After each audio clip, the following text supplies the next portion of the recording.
Quick reading for December the 17th to December the 18th, Earth signs.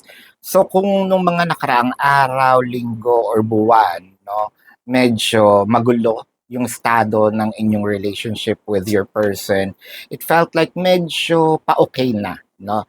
In fact, once na humupa na siguro yung inis, yung galit, or humupa na itong hiya, no, if in case wala naman kayong pinag-awayan, sabihin nating nawala na dito yung ay naiilang ako, no? If in case na itong si person meron namang gusto sa'yo or may gusto ka sa kanya, nandun kasi yung factor ng hiya, no? May thin line between I wanted to move pero hindi ako makagalaw kasi medyo na-awkwardan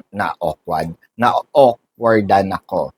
So, I think that this is the time wherein parang magkakaroon ng calmness, and then once mag-kick in na yung calmness, no, magkakaroon dito ng sasabihin niya, sandali, idedire-diretso ko na to, no?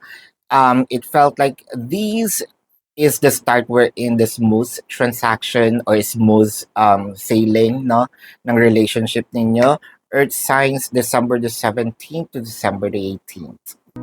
Predicting future isn't my purpose.